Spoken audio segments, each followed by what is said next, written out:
ఇన్నిన్ని దుర్మార్గాలు ఒకవైపు చంద్రబాబు నాయుడు చేస్తూ ఉంటే మరోవైపు నేను చేస్తూ ఉన్నాడు సందిట్లో సడేమియా. ఈ కూడా ఏం చేస్తూ ఉన్నాడు, తన మీద ఉన్న అవినీతి కేసులన్నీ దొంగచాటుగా క్లోజ్ చేయించుకుంటా ఉన్నాడు. ఇది నిజంగా వెరీ ఇంపార్టెంట్. ఇది బెయిల్ కండిషన్స్ వైలేషన్ కాదా అని అడుగుతా ఉన్నాను. చంద్రబాబు నాయుడు అనే వ్యక్తి ఈరోజు బెయిల్ మీద ఉన్నాడు. ఇవి బెయిల్ కండిషన్స్ వైలేషన్స్ కావా నేను మిమ్మల్ని అడుగుతా ఉన్నా, మీ ద్వారా రాష్ట్ర ప్రజలందరినీ కూడా ఆలోచన చేయమని అడుగుతా ఉన్నా. తానే దొంగ, తానే పోలీస్, తానే పబ్లిక్ ప్రాసిక్యూటర్, తానే అధికారుల మీద ఒత్తిడి తీసుకువచ్చి తాను తన మీద కేసును విత్డ్రా చేసుకుంటున్నాడు.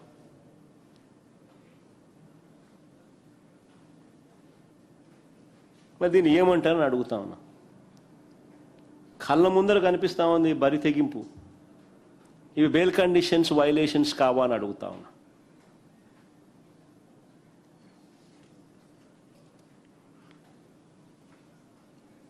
చంద్రబాబు అవినీతిపై ఫిర్యాదు చేసిన అధికారులను ఆయన బెదిరించి వారిని భయపెట్టి వారి చేత అబద్ధపు వాంగ్మూలాలను చెప్పించి గవర్నమెంట్గా తానే పిటిషన్లు వేసి ఒక్కో కేసు మూసివేస్తున్నాడు. జరుగుతూ ఉంది, కళ్ళ ముందర కనిపిస్తూ ఉంది. బెయిల్ షరతులను ఉల్లంఘిస్తూ ఉన్నారు, వైలేషన్ ఆఫ్ బెయిల్ కండిషన్స్. మరి ఇంత బరి తెగించి చేస్తూ ఉన్నాడు. దీని గురించి అయినా కానీ ఎల్లో మీడియా ఎప్పుడన్నా రాసిందా, చూపించిందా, మాట్లాడినారా? ఏముండవు. అసలు 2014 నుంచి 19 మధ్య చంద్రబాబు చేసినవి ఆషామాషి స్కాములు కావు. స్కిల్ స్కామ్ అనేది 100 కోట్లు బొక్కేసిన వ్యవహారం. స్వయంగా ఫైళ్ళ మీద చంద్రబాబు నాయుడు స్వయంగా సంతకాలు చేసి డొల్ల కంపెనీలకు 370 కోట్లు ఇచ్చి సీమెన్స్ ఎండి చెప్తాను డబ్బులు నాకు రాలేదు, నా కంపెనీ కాదని.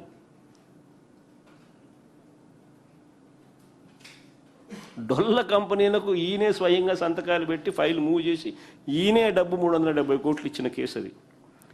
దీని మీద కేంద్ర ప్రభుత్వం ఏజెన్సీస్ ఈడీ అరెస్టులు చేసినాయి. ఆ డొల్ల కంపెనీలు పెట్టినోళ్ళను డబ్బులు తీసుకున్న వాళ్ళని అరెస్ట్ చేసినారు, కానీ డబ్బులు ఇచ్చిన వాళ్ళని అరెస్ట్ చేయలే. డబ్బు ఏమైంది, పోయింది. తప్పని చెప్తున్నారు, డొల్ల కంపెనీలు అని చెప్తున్నారు.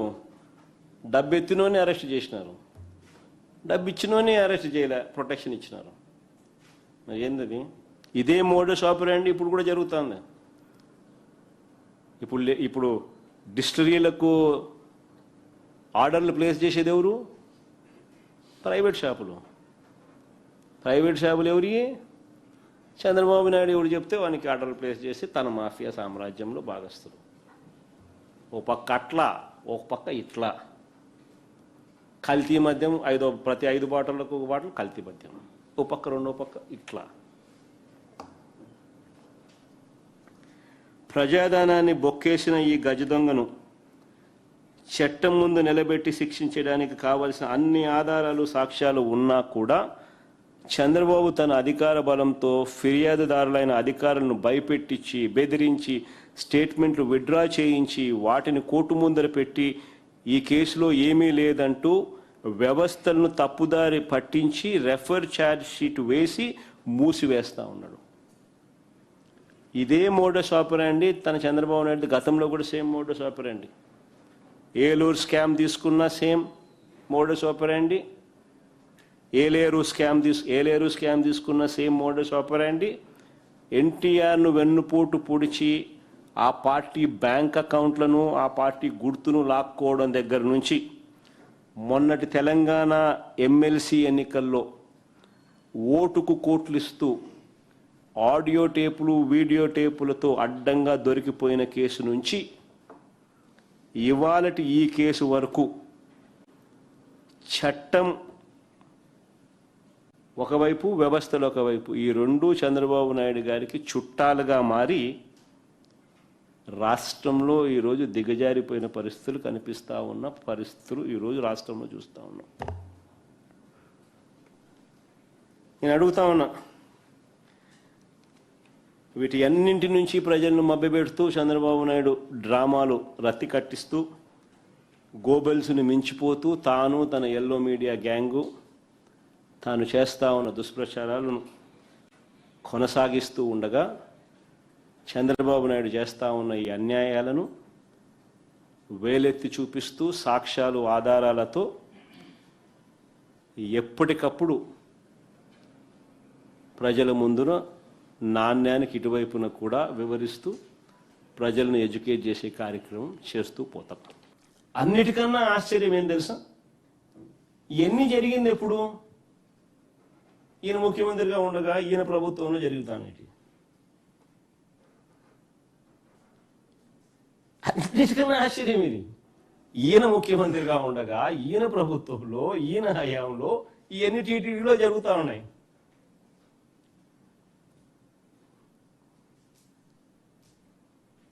ట్యాంకర్లో రిజెక్ట్ చేసినట్టు నెల తర్వాత వచ్చినాయని వీళ్ళే అంటారు.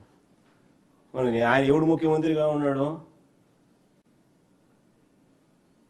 ఏ రకంగా రిజెక్ట్ చేసినది మీరే రిజెక్ట్ చేసినారు, మీరే నెల తర్వాత మళ్ళీ ఎన్నిక వచ్చినారు, మళ్ళీ మీరే యాక్సెప్ట్ చేసినారు, మీరే రాసుకుంటున్నారు. అంటే దాని అర్థమైంది.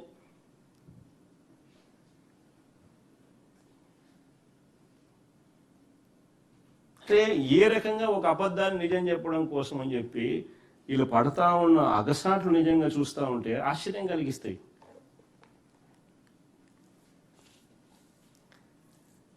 ఇప్పుడు రెండో కేసు చెప్దాం, పరకామణి కేసు. ఇది కూడా బాగా ఇంట్రెస్టింగ్ కేసు. ఈ పరకామణి కేసు అసలు ఆశ్చర్యం కలిగించే కేసు. నిజంగా ఈరోజు నిజంగా పరకామణి అనేది అసలు కేసు ఏంది అని ఒకసారి చూస్తే, ఆ రోజు హుండీ డబ్బులు లెక్కిస్తూ ఆ రోజు హుండీ డబ్బులు లెక్కిస్తూ చిన్న చోరీ 9 నోట్లు $9 వర్త్ 72,000 ఇండియన్ కరెన్సీ. $9 నోట్, అది చోరీ. లెక్కిస్తూ చోరీ. ఆ దొంగను పట్టుకున్న పోలీస్ అధికారి మరణించేలా చంద్రబాబు వ్యవస్థను దిగజార్చాడు. ఆశ్చర్యం ఇది.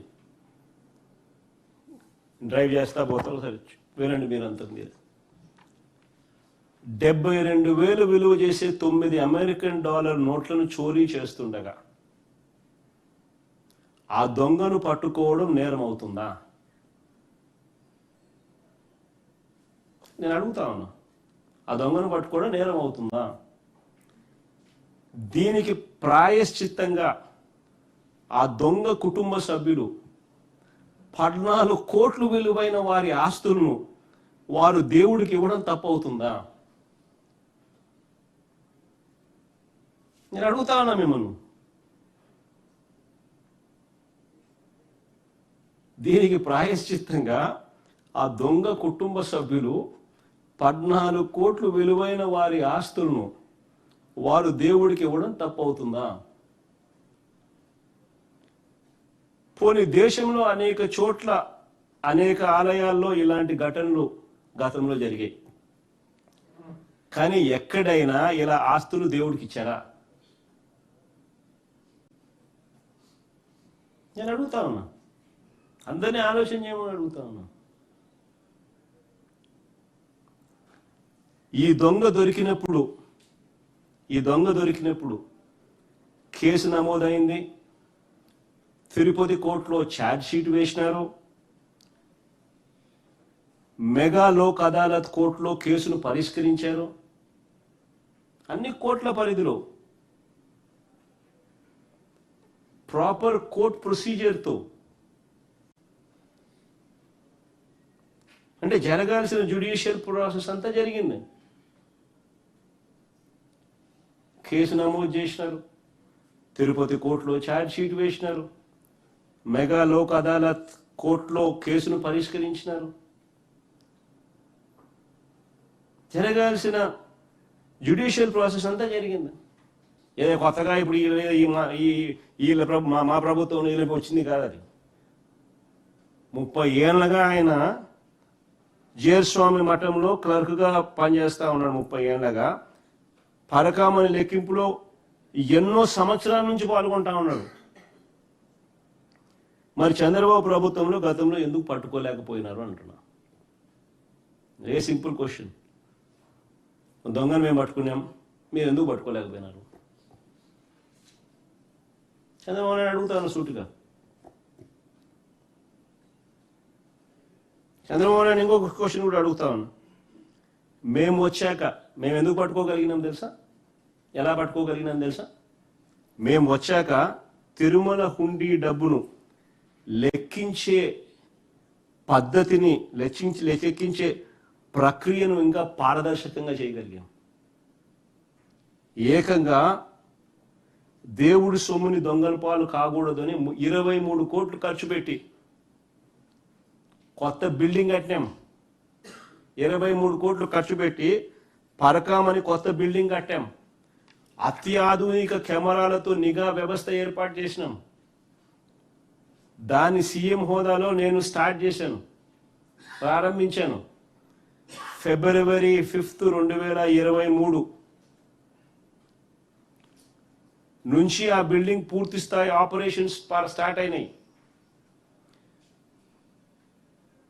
పాత భవనంలో అరకొర సీసీ కెమెరాలు ఉండేవి.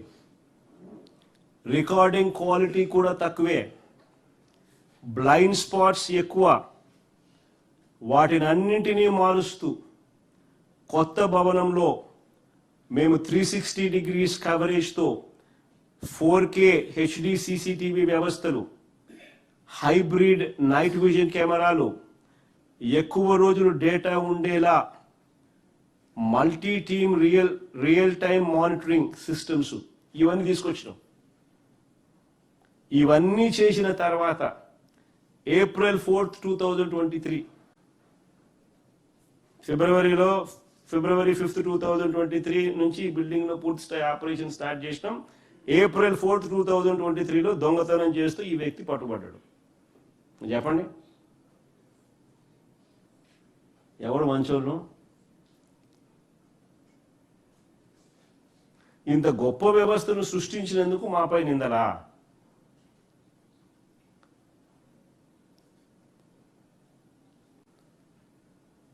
సంవత్సరాలు దశాబ్దాలుగా ఉన్నాడు, ఇదే పని చేస్తా ఉన్నాడు అని చెప్పి అనుకోవచ్చు. చంద్రబాబు నాయుడు హయాంలో ఎవడు పట్టుకోలా, జరిగించినారు, జరుగుతుంది. మా హయాంలో పట్టుకొని ఈ గతంలో ఏం జరిగిందో దేవునికి తెలుసు. 9 నోట్లు దొరికినాడు, 72,000 విలువ అంతే. ఏకంగా 14 కోట్ల రూపాయలు వాటితో టీటీడీకి దేవునికి రాసిచ్చినాడు వాళ్ళ కుటుంబం. ఏం చేస్తా ఉన్నారు స్వామి మీరంతా?